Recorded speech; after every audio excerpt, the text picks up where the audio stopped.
shining in every creature. O hidden love, embracing all in oneness, may each who feels himself as one with thee know he is also one with every other.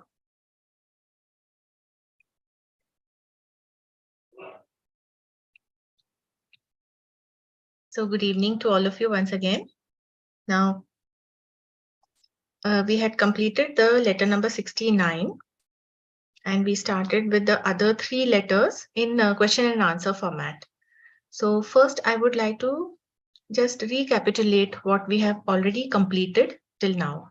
So this is a summary and I will also share my screen.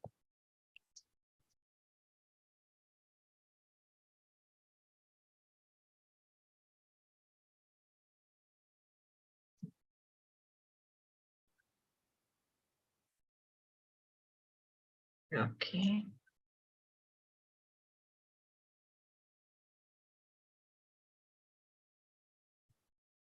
Yeah, I think this was the last slide we did. So what we have done in this, in the part 1, that was letter 69 and some part we took of the other slides. Mahatma ji mentions that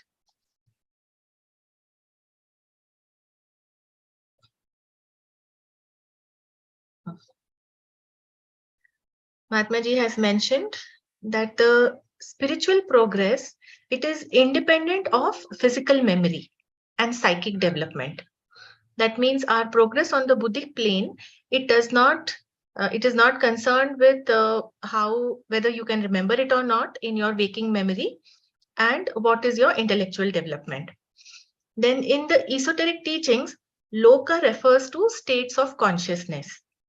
And many ethereal beings exist in this state, in any lok, and they form the various hierarchies of that lok. The beings of Brahmalok, they are the creators, and this lok, it represents Nirvana. The beings whom we call Devas, the shining celestial beings, they exist in the 3 plane above the physical plane, and this lok represents Devachan. Then our lunar Pitris, they belong to the Pitrilok or Bhuvarlok, which is the astral world. And Mahatma ji also mentioned, he referred to the Ishavasya Upanishad, which states about real knowledge and the true cause of the universe. Real knowledge, Mahatma ji says, is not a mental but a spiritual state. And at that state, there is union between the knower and the known. The perfected Siddha, he attains this knowledge. Then the majority of the people who die, they are reborn in Kamlok without remembrance. What we think is memory of the shell is the spook. So memory of the shell, it is just a mechanical repetition of tendencies. And Devachanic memory is also only a dream state because it is a mental state. It's of the mind. So therefore, they cannot be called true remembrance. And he mentioned that love and hate are the only immortal feelings. So now he's talking about Devachan. And we will move on to the next slide. That is slide number 11. Okay. And then in the face of that spiritual, purely cogitative existence. Cogitative existence is generated by thought. No, rather here he is talking about Devachan. Devachan is a mental state. And the reality of Devachan, it is created by our own thought. So of that unalloyed felicity is the intense happiness which is felt in Devachan, and which in proportion with the intensity of the feelings that created it last from a few to several thousand years, which means that the more intense the feeling of love was, the more energy or force is generated. And in proportion to the energy of that love, that force, and also in accordance with the law of karma, the Devachanic state, it may last from a few years to several thousand years. So Mahatma Ji says that call it the personal remembrance of AP Senate if you can. So this is a very limited and personal memory, only particular to that person who lives. So personal memory of that person, which is also not a complete memory because it is a very narrow portion which is remembered, only the happy thoughts. Dreadfully monotonous, you may think. Now, why you may think dreadfully monotonous? Because the person is in Devachan for so many hundreds of years and he is having only those same thoughts. So Mahatma Ji says that not in the least, I answer. It is not monotonous. Have you experienced monotony during, say, that moment which you considered then and now so consider it as the moment of the highest bliss you have ever felt? Of course not. Well, no more will you experience it there in that passage through eternity in which a million of years is no longer than a second. So here we are talking about the Devachanic state and the concept of time.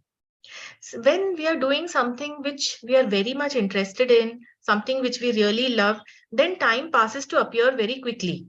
That thing does not seem boring or monotonous to us. So similarly, the loving and happy experiences of life, however long that duration might be, they are never boring. They don't seem dull or repetitive.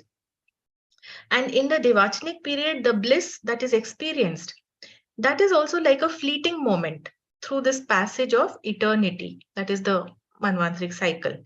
So that is also not felt boring or monotonous because happiness is always, it's very welcome. It's never, you never feel boring or dull about it. There, where there is no consciousness of an external world, there can be no discernment to mark differences. Hence, no perception of contrasts or monotony or variety. So, in this phenomenal world that we live, this is a world of duality, a world of relativity. And we can know any quality or any feeling because we can also experience its contrast. For example, we can know what is hot because we have experienced what is cold. We can tell that something is sweet because we have also tasted what is bitter. But in this world of Devachan, where only bliss is experienced, there are no contrasts. It is the world of pure bliss, and nothing outside that world is cognized. Not even monotony is experienced because there is no variety. So, contrast of homogeneity is variety. There is no variety. So, the contrast also that you don't experience that monotony. This is what Mahatma Ji is trying to stress, that however long period of Devachan might be, you don't feel it boring or monotonous. Nothing, in short, outside that immortal feeling of love and sympathetic attraction, whose seeds are planted in the fifth, whose plants blossom luxuriantly in and around the fourth, but whose roots have to penetrate deep into the sixth principle, if it would survive the lower groups. So this point, it beautifully explains the nature of real love. It is spiritual love that is immortal and not worldly love. Spiritual love is always rooted and it streams from our spiritual soul. That is the Buddhic principle, the sixth principle. And in this phenomenal world, the spiritual love, it will give rise within our mind. Mind is the fifth principle. So in our mind, it will give rise to selfless, benevolent thoughts, loving thoughts for someone. And these thoughts, they work like seeds of love. And these seeds, they will give rise to the plant of love, which is in our fourth principle. Fourth principle is the principle of desire or emotion. So this happens by our display of loving emotions, display of loving feelings towards that person.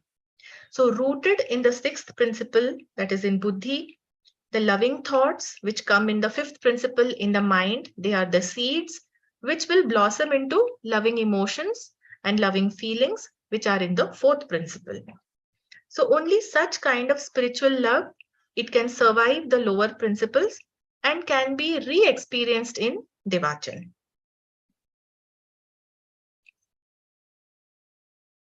To answer your and Mr. Hume's questions at the same time, remember both that we create ourselves, our Devachan, as our Avicii, while yet on earth, and mostly during the latter days and even moments of our intellectual sentient life. Now, this earth we know it is the world of causes. While a person lives here, his actions they become the causes which will determine the conditions or the environment which he will meet in the world of effects. So he enters the world of effects after completing his lifespan in this world of causes. And his good actions, they generate his devachanic state. His bad actions, they result in his suffering and miserable state, which is avicci. This devachan, avicci, they are in the world of effects. So this devachan and avicci are the results of causes which were created mostly during the latter days of life. But also these causes are created during the time of conscious intelligent action. All the action which you are executing now, which is taking place now, and you're conscious about it, it is sentient, then you are responsible for the effects. That feeling which is the strongest in us at that supreme hour, when, as in a dream, the events of a long life to their minutest details are marshaled in the greatest order in a few seconds in our vision.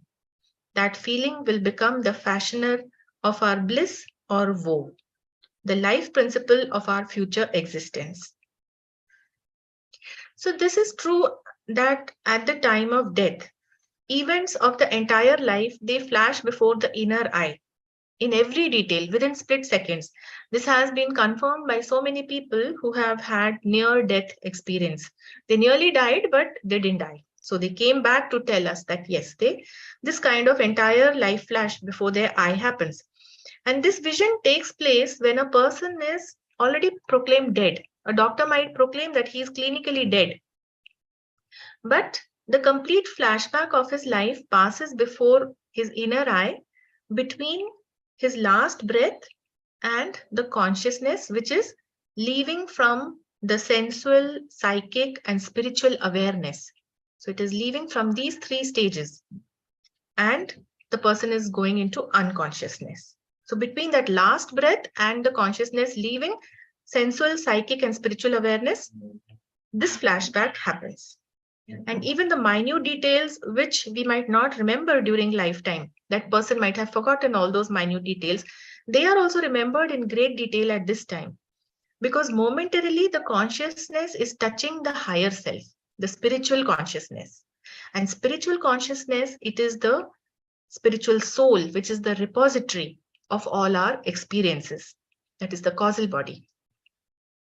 And that is what is seen as a flashback, because momentarily the highest state and lowest state, they become one. So this is what is seen as a flashback. And of course, after that, unconsciousness sets in. Then there will be gestation and then devachan, all those states will follow. So depending on the way the person has lived his life, this flashback, it can leave him with some feelings. If he sees all good events, it may be a feeling of joy and satisfaction of having lived well in life. Or it might also leave him with a feeling of sadness or anger or revengefulness, depending on what was the nature of events in his life. So whatever is this last feeling of the person, that will largely determine the quality of that person's life in the world of effects. How much he will have to struggle to separate his higher self from his lower principles, and what will be his state, his condition in the world of effect, it depends on this last feeling which comes into his mind. And after that separation of the principles, higher and lower, he goes into gestation. So this last feeling is like his life principle for future existence. And you might have all noticed, you might be knowing that when a person is breathing his last, then the people who are surrounding him, they will often try to make him chant some nice word like say Om or say Ram. And also the people who are around the deathbed, they are advised that they should not cry loudly and express their grief, because this disturbs the dying person's train of thoughts or feelings that he's having at the last moment. So this is what it is about, that the last feeling which is strongest in that dying hour, it will determine how that person will be in the world of effects. In the latter, we have no substantial being. Latter meaning the latter state. If you see in the previous slide, he mentioned that where is it? In the strongest feeling, which is the strongest in us, that feeling will become the fashioner of our bliss or woe. So these are the two conditions: bliss, that is happiness, and woe is our suffering. So in the latter, meaning in the suffering or in the woe, in the latter, we have no substantial being, but only a present momentary existence, whose duration has no bearing upon, has no effect, no relation to its being, which, as every other effect of a transitory cause, will be as fleeting and in its turn will vanish and cease to be. So latter state means the state of suffering or woe, and in that there is no substantial being. It is the struggle for separation between this higher manas and calm manas. So that is the suffering. How much effort it takes, whether you have done really good things in life, then it will be easy for the higher principles to separate. But if the life was more materialist and with some baser or evil deeds, then the struggle is harder. But for average people, the struggle is not very difficult. So there is no lot of time spent in that struggle. And the people who have lived average lives, that means neither extremely evil nor superlatively good. So for them, struggle is only a momentarily or fleeting time. It passes quickly. The individual moves into gestation and then into devachan. So quickly, the principles will separate and he will become dormant. He will go into gestation. The real full remembrance of our lives will come, but at the end of the minor cycle, not before. Now, what is this minor cycle and the full remembrance which has to come? When we did the previous letter about chains and rounds, so in that, the minor cycle, that is the planetary cycle, which means the 7 rounds of the earth chain, they will be completed. The planetary cycle will be completed. The larger cycle is the solar system, the cycle of the solar system, that is solar manvantar. So minor cycle means the earth chain is completed. Planetary pralay has to commence after 7 rounds. At that time, just at the end of the 7th round, humanity en masse will reach the stage of Buddhahood, and it will pass out of objective existence into nirvana or pralay, which comes at the end of 7th round. So this we had studied in chronological letter number 46. If you want, you can go back and refer to that letter, what it means. That at the end of the minor cycle, humanity would have evolved to the stage of Buddhahood.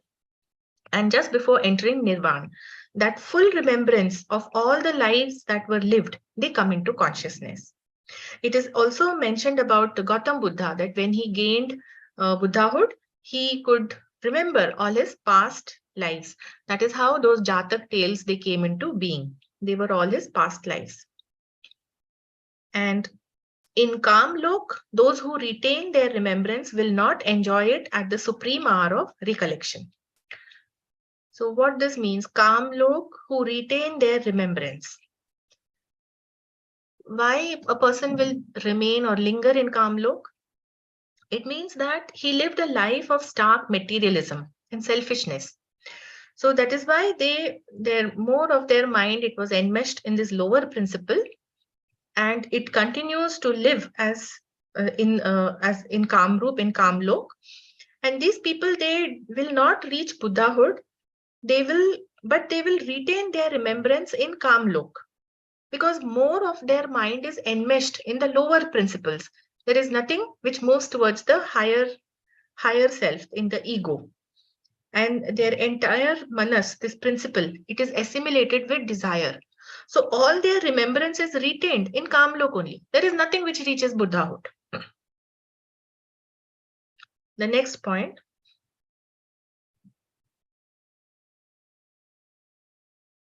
The real full remembrance of our lives. Oh, this we have done, right? Okay. Next slide. Those who know they are dead in their physical bodies can only be either adepts or sorcerers. And these two are the exceptions to the general rule, both having been co-workers with nature, the former for good, the latter for bad, in her work of creation and in that of destruction.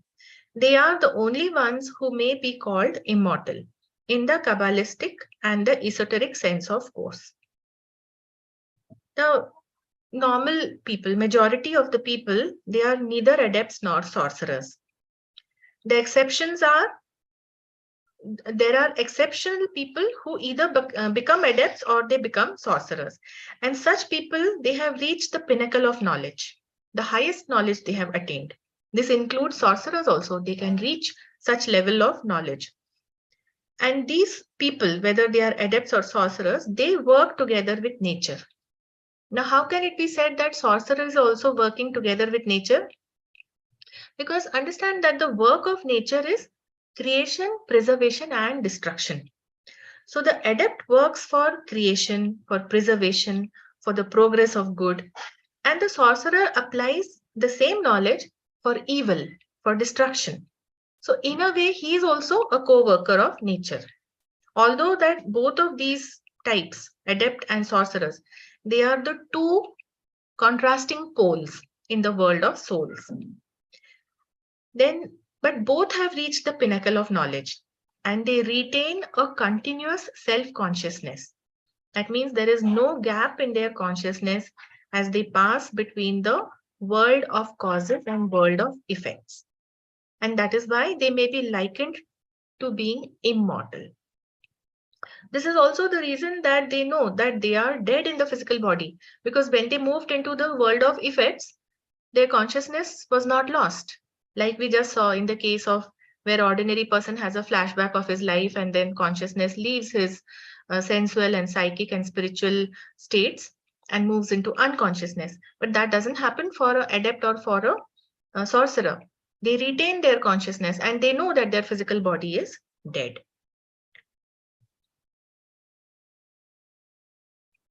Complete or true immortality, which means an unlimited sentient existence, can have no breaks and stoppages, no arrests of self-consciousness. This is what is the meaning of immortality. It means that the individual passes through different worlds, that is from world of causes to world of effects, but he remains conscious. He will remain aware and responsive. He has a sentient existence throughout as he passes through these states. He is self-conscious at all times of his identity, that who he is. He is the same being, the same individual. There is no gap in his perception about his identity. And even the shells of those good men whose page will not be found missing in the great book of lives at the threshold of the great nirvana. Let us understand this sentence till here, what it means, the great book of lives, missing page. So we know, first of all, let's come back to shell. We know that the shell is the Kamrup, it is the spook. It is formed by that lingering desire which are still remaining after death of the person. And these desires are galvanized by the lower manas after separating from the higher manas. So that is the Kamrup or the shell. Now, the great book of lives, it refers to the journey of the monad. Monad is Atma Buddhi. It is also called spiritual individuality. Okay, Atma Buddhi or monad. He journeys through the human existence. Okay, prior to human existence, he had his journey in the lower kingdoms. Now he's passing through the human kingdom. Who is passing? The monad, Atma Buddhi. And at this level, at the level of human stage of human evolution, the mind is activated. So that fifth principle, it gets activated. And after perfection in the human kingdom, then the monad will continue his journey in the next higher kingdom, which will be the perfected man, the superhuman kingdom. Okay. So this journey in the human kingdom, which consists of 7 rounds, currently we are in the 4th round. So these 7 rounds, they are the journey of the monad in the human kingdom. And this is called the great book of life. The human existence is called, or the human evolution in these 7 rounds is called the great book of lives of the monad. Every physical incarnation which is there, that is one page in this book of life. So it is a separate book for each individual. Every individual has their own great book of life, which constitutes all his incarnations throughout his human evolution. Then what do we understand by missing page of life? Missing page implies that in a particular lifetime, the person was so materially oriented that in that particular life, there was nothing spiritual or noble that could be carried by the higher manas into devachan, for assimilation by the buddhi. That means for assimilation by that in the monad. Nothing was impressed. So in the series of lives through around, this particular incarnation, it proved a waste because the monad could not gain, could not gather anything as experience from that life. So this is a missing page. It is not part of that great book of life. And good men, they have no missing pages. Obviously, because good men in each of their incarnation, they have done at least some good, some noble thing, which can be incorporated and impressed onto the spiritual soul. Okay, so good men will never have a missing page. But even though there are such good men who have all these pages, even for them, they will regain their remembrance. So I'll continue the sentence. Even they will regain their remembrance and an appearance of self-consciousness only. So this is important. It is only an appearance of self-consciousness. They have not regained the self-consciousness. And that too happens after the 6th and 7th principles with the essence of the 5th.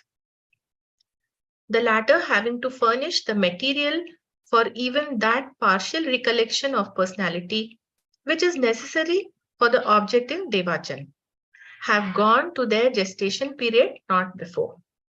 What it means is that even these good men who led good lives and all their pages are intact, they cannot be said to be immortal because they don't retain continuous self-consciousness after physical death.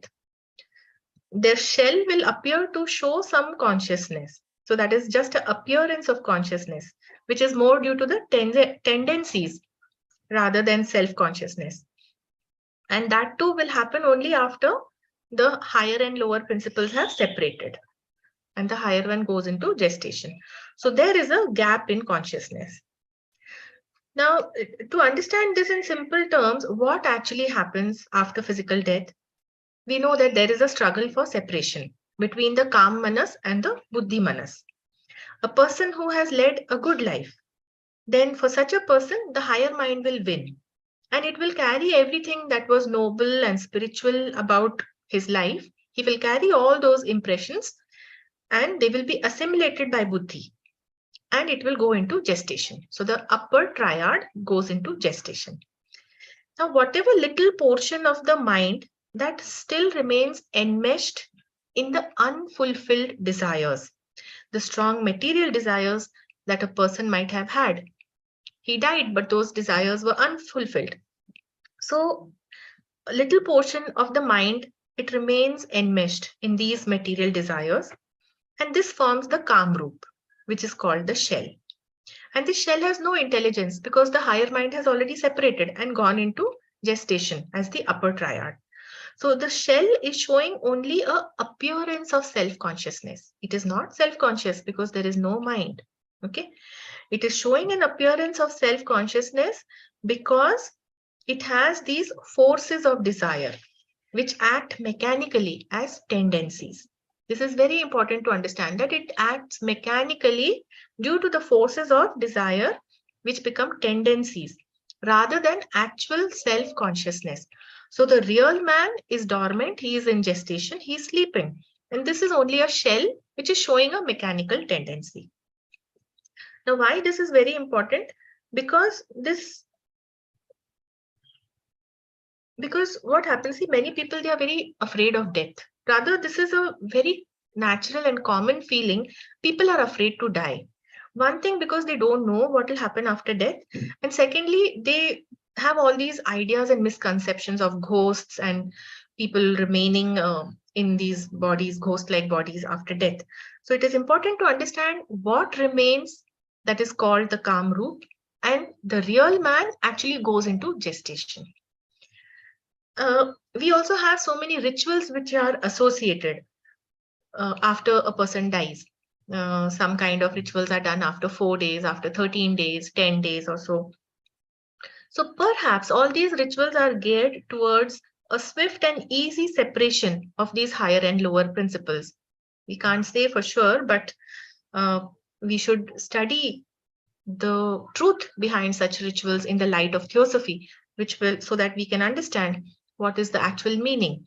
Of course, there will be some scientific meaning which maybe is forgotten over a period of time. But if we correctly understand these states after death, then this fear of death, to a large extent, it can be controlled.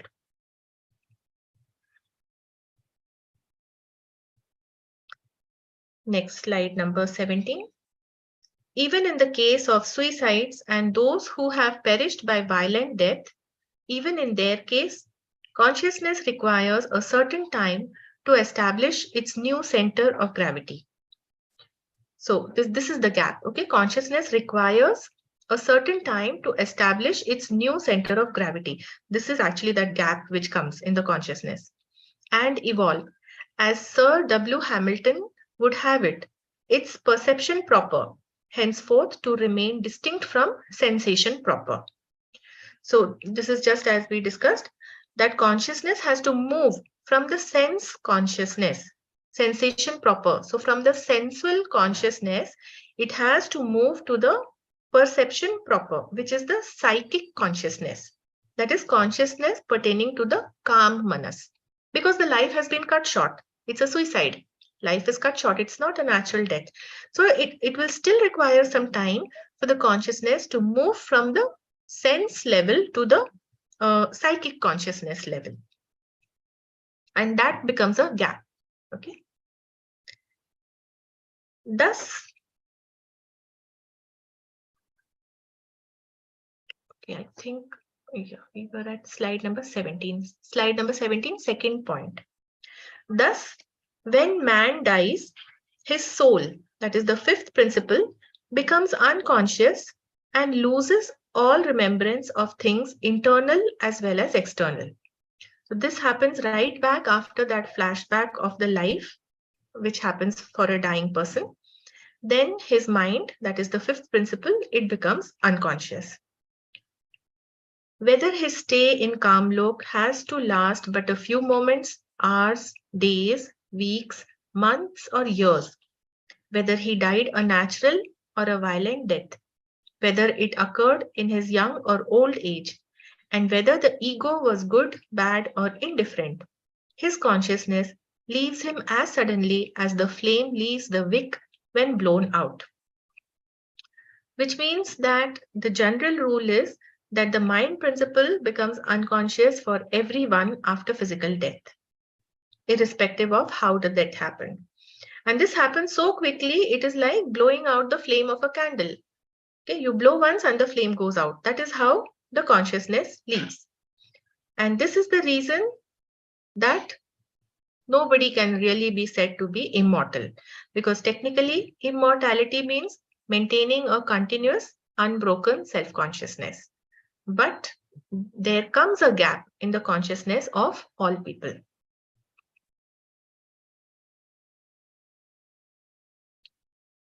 When life has retired from the last particle in the brain matter, his perceptive faculties become extinct forever. His spiritual powers of cogitation and volition, all those faculties in short, which are neither inherent in nor acquirable by organic matter for the time being.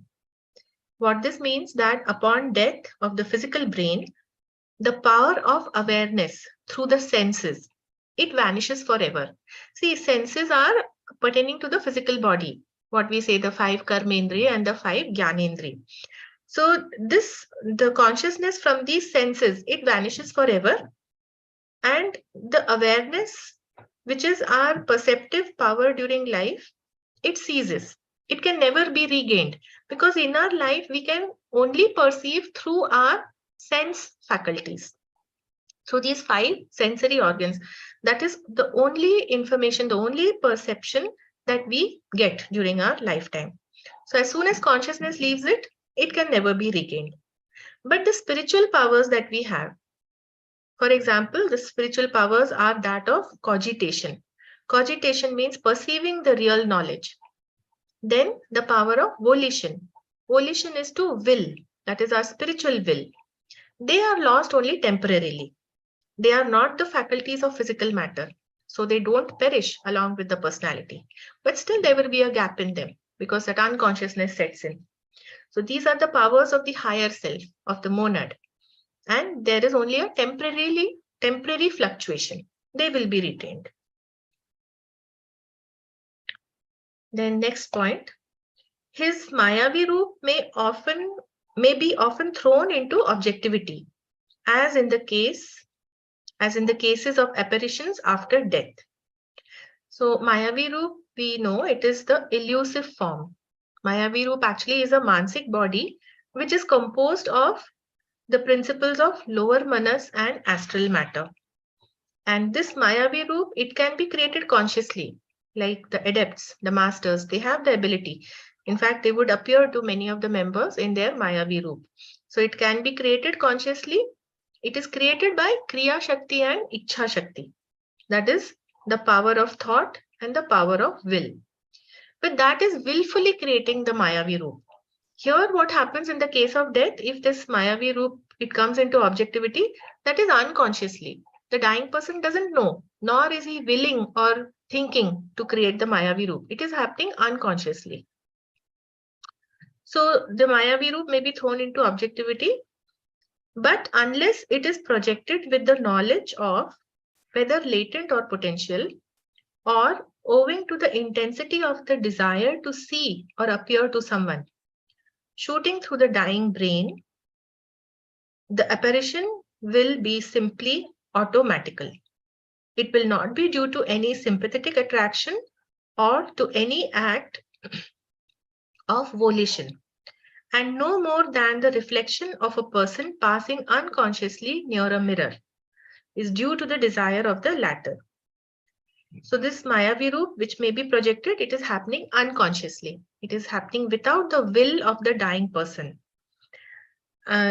This is also, there is no magnetic sympathetic attraction. There is no sympathetic attraction, meaning that it is not that he really wanted to meet somebody before his death and he couldn't meet.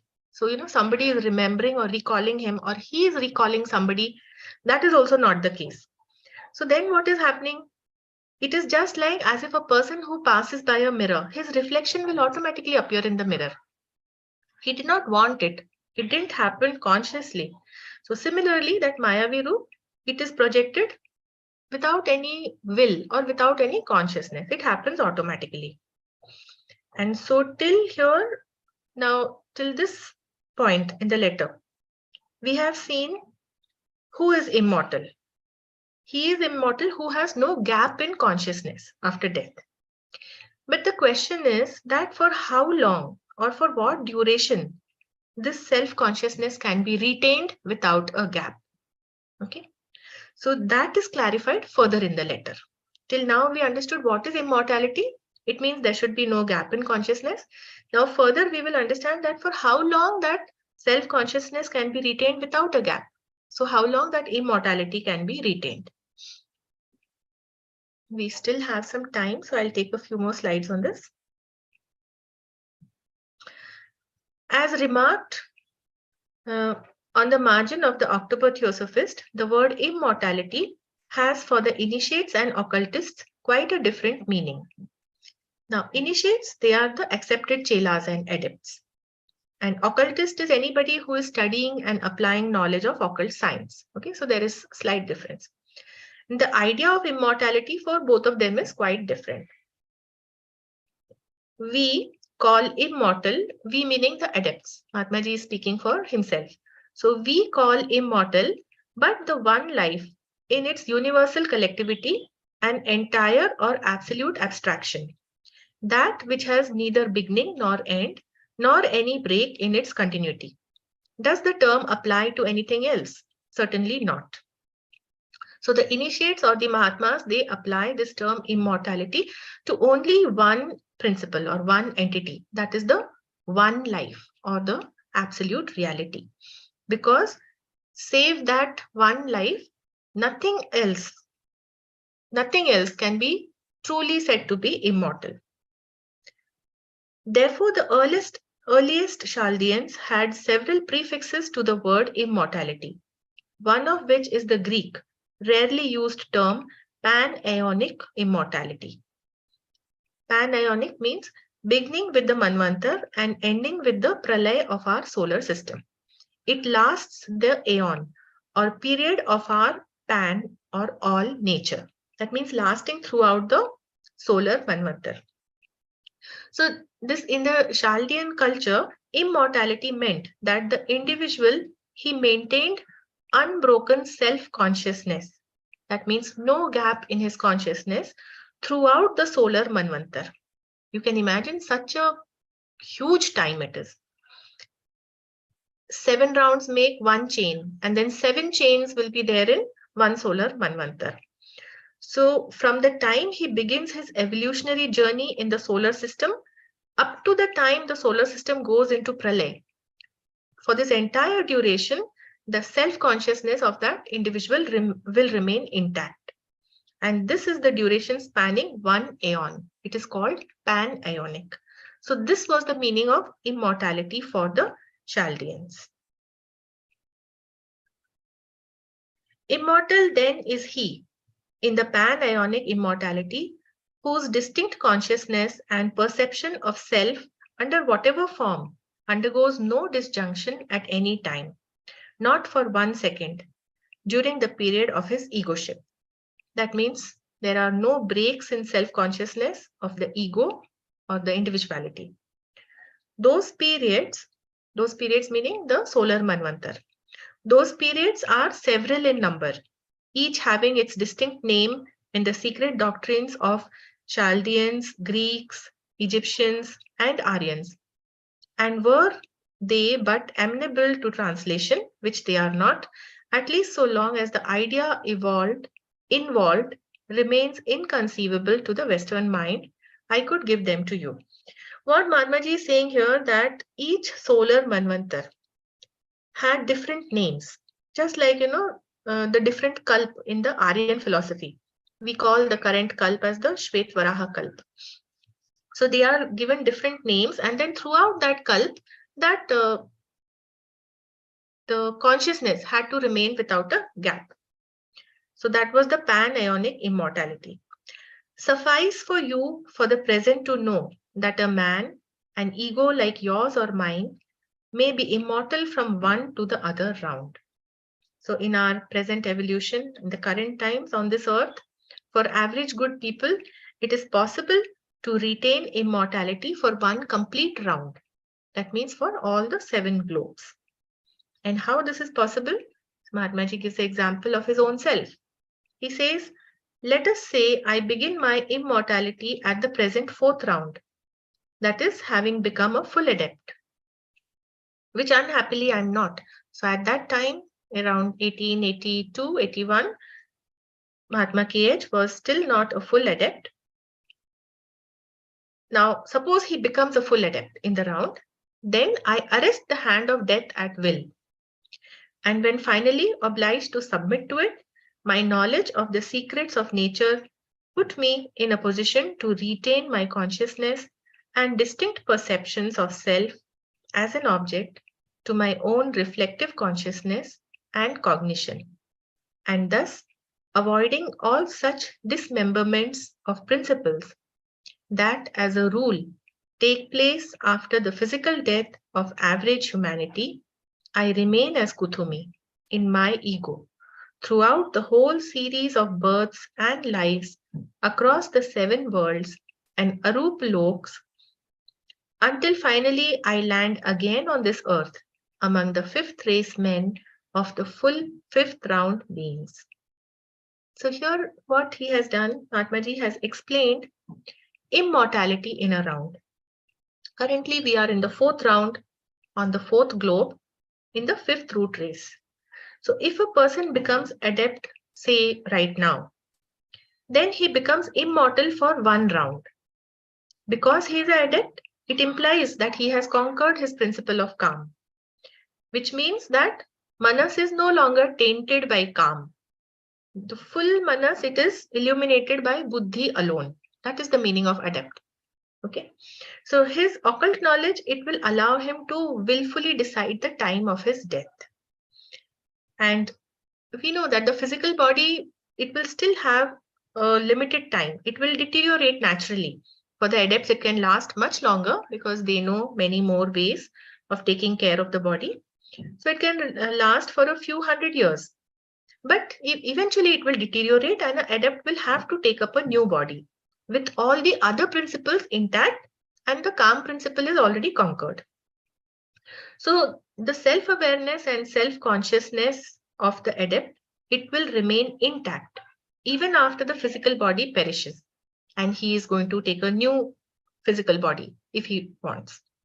Hence, that individuality, it will retain the knowledge of himself being as his own individual self. In this case, Mahatma Kuthumi, he will retain that knowledge of himself being Kuthumi throughout all the worlds that he passes into, until the time he will take birth in the 5th race of the next round. So 1 round gets completed, he will come back in the 5th race of the next round. So this is immortality for 1 entire round.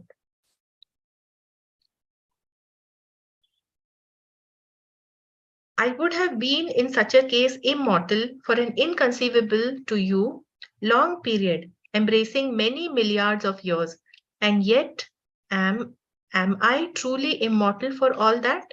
Unless I make the same effort as I do now to secure for myself another such furlough from nature's law, Kuthumi will vanish and may become a Mr. Smith or an innocent Babu when his leave expires. So even after being immortal for this period of 1 round, what happens? He will have to make the same effort again for the next round. So 1 round means the life wave has moved through 7 globes. And for such long periods of time, they are really beyond our conception. So they are for us as good as being immortal. Yet, that is not real immortality, because a round is still a finite period. However long it may be, it will come to an end. Then the next round begins.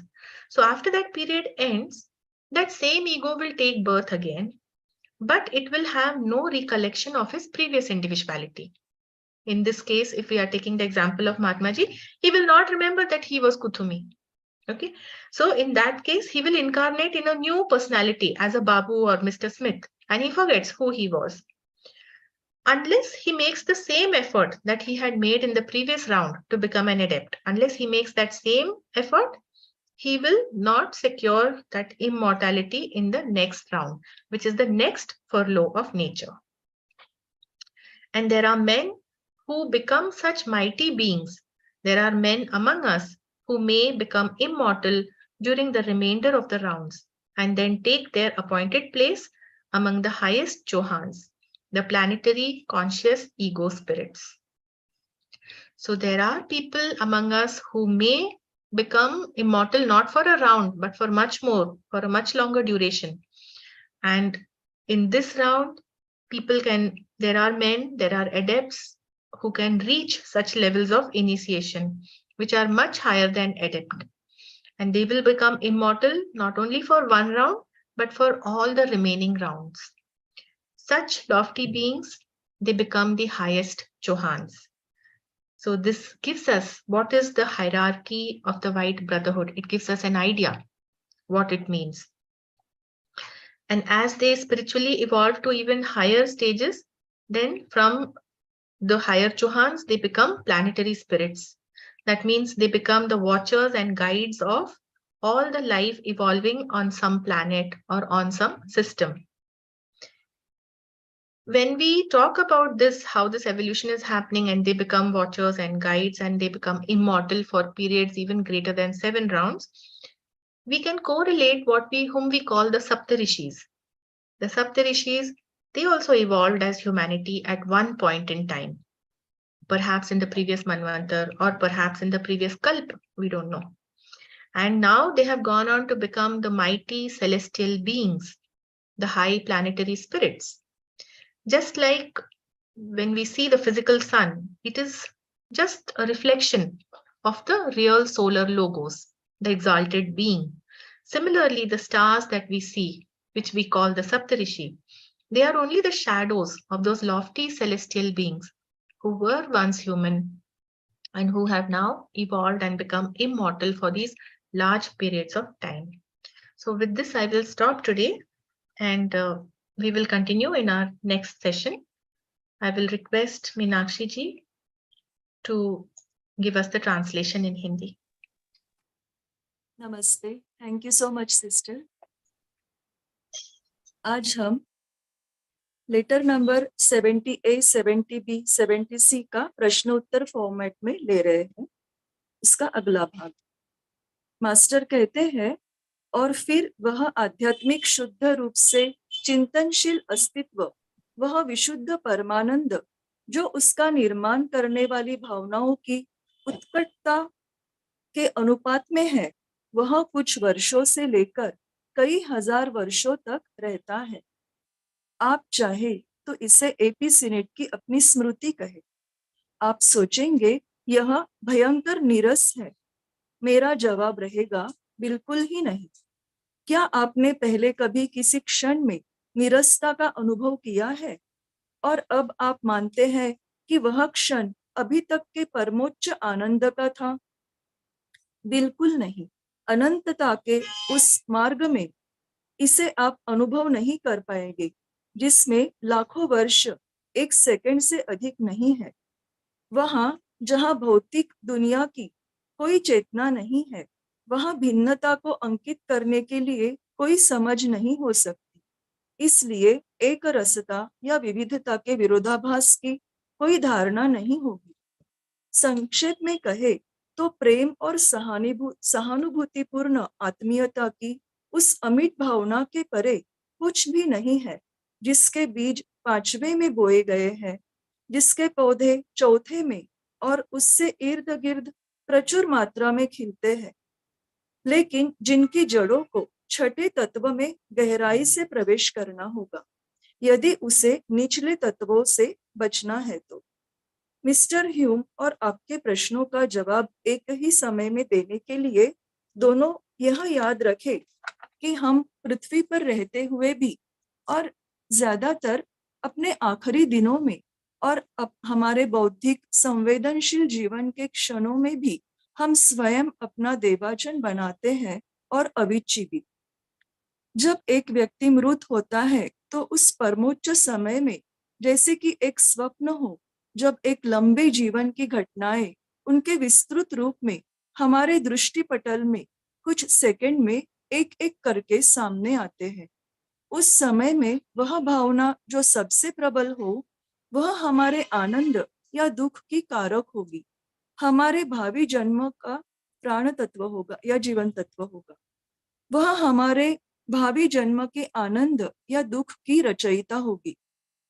उस दुख में हमारे पास कोई पर्याप्त अस्तित्व नहीं है, केवल एक मौजूदा और क्षणिक अस्तित्व है। उसके अस्तित्व से कोई संबंध नहीं, जो किसी क्षणभंगुर कारण के हर दूसरे प्रभाव की तरह क्षणिक होगा और बदले में लोप हो जाएगा और समाप्त हो जाएगा। हमारे जीवनों की पूर्णतः असली स्मरण माइनर साइकिल के अंत में आएगी, उससे पहले नहीं। कामलोक में जो अपने स्मरण को बनाए रखते हैं, वे स्मरण के उस सर्वोच्च समय में इसका आनंद नहीं उठा पाएंगे। जो जानते हैं कि वे अपने स्थूल देह में मृत है, वे या तो अडेप्ट्स है, सिद्ध पुरुष है, या वामपंथी होते हैं, और ये दोनों भी सर्वसामान्य नियम के अपवाद है। अडेप्ट्स सृष्टि के निर्माण कार्य में भलाई के लिए और वामपंथी उसके विनाश के लिए, बुराई के लिए, दोनों भी सृष्टि के साथ सहकर्मी है। केवल वे ही है जिन्हें कबालिस्ट और एसोटेरिस्ट रूप से अमर्त्य कहा जा सकता है, यानी बिना किसी रुकावट और अवरोध के आत्म चेतना का अवरुद्ध हुए बिना एक असीमित बोधक्षम अस्तित्व, संपूर्ण या असल अमर्त्यता है। और महानिर्वाण की दहलीज पर जीवन की महापुस्तक में जिनके पन्ने गुम नहीं दिखेंगे, ऐसे सज्जनों के शेल्स भी पांचवें तत्व के सार तत्व सहित छठे और सातवें तत्व जेस्टेशन पीरियड में जाने के उपरांत ही वे अपनी स्मृति और आत्मचेतना की झलक को पुनः प्राप्त करेंगे, उससे पहले नहीं। आत्महत्या और हिंसात्मक मृत्यु होने वालों में भी चेतना को गुरुत्वाकर्षण के अपने नए केंद्र को स्थापित करने और विकसित करने के लिए कुछ अवधि की आवश्यकता होती है। इस तरह जब मनुष्य की मृत्यु होती है, तब उसका पांचवा तत्व अचेत होता है और आंतरिक और बाहरी चीजों की सभी यादें खो देता है।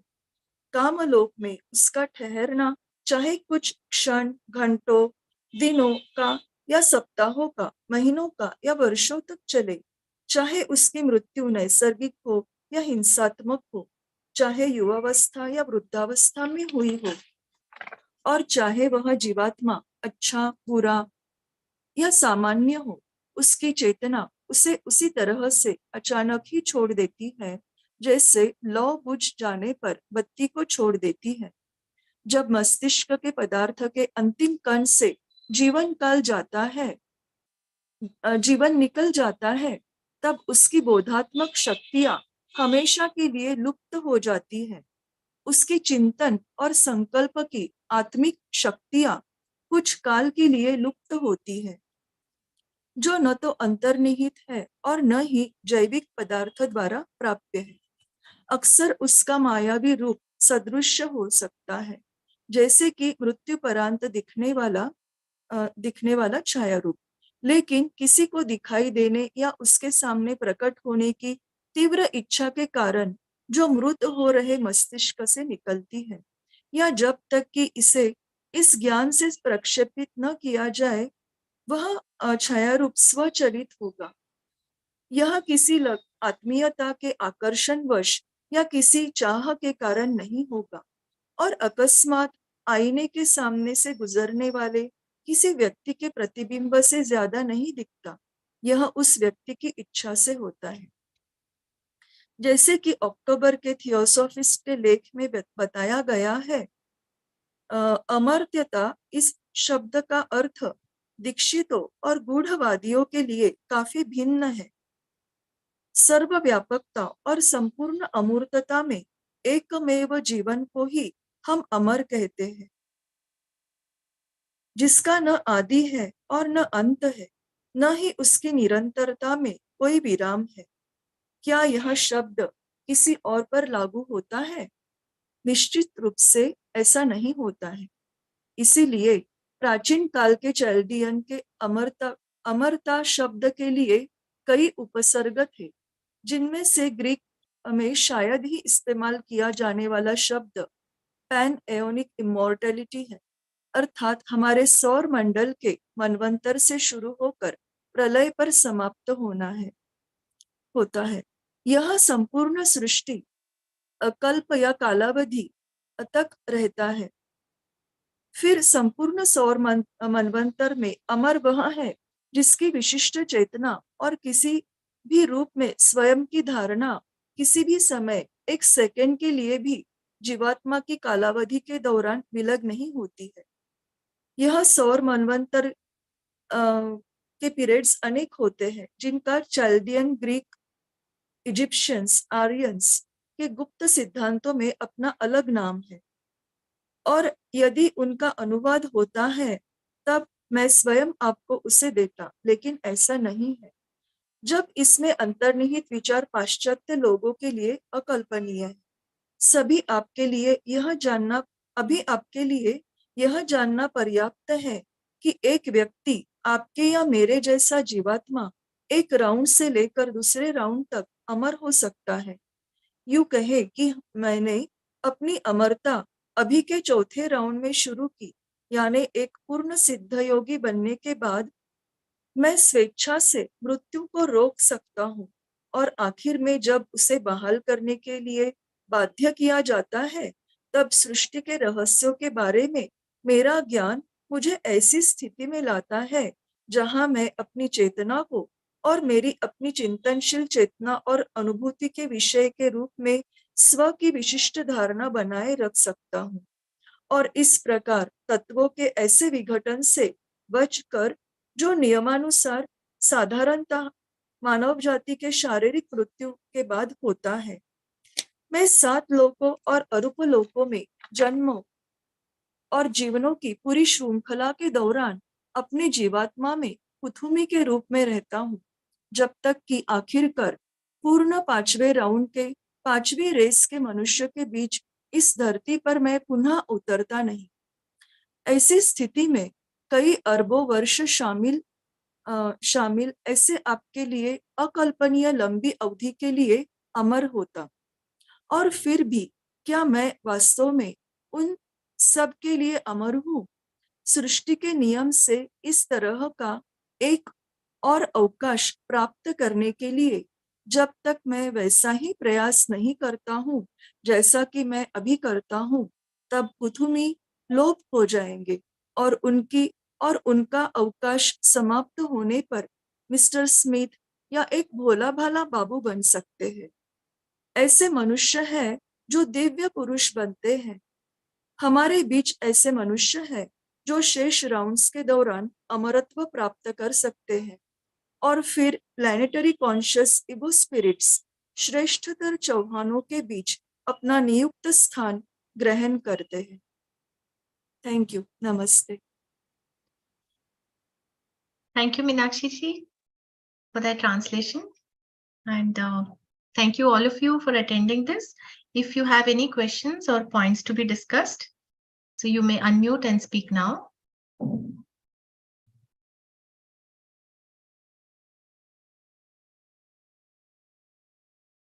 We have covered only about half of that letter. There is still a lot of part remaining, which we will cover in the next 2 sessions. So if you have any questions later on, they can be taken in the next session or in the second session after today. So with this, we bring today's session to a close. We'll close the session with a closing prayer. Om Asato Ma Sadgamaya Tamso Ma Jyotirgamaya Mrityorma Amritam Gamaya. Om Sarvesham Swastirabhavatu Sarvesham Shantirabhavatu Sarvesham Purnam Bhavatu Sarvesham Mangalam Bhavatu Lokaha Samasta Sukhino Bhavantu Sarve Bhavantu Sukhinah Sarve Santu Niramaya Sarve Bhadrani Pashyantu Ma Kaschit Dukha Bhag Bhavet. Om Shanti Shanti Shanti. Thank you all for joining. Namaste.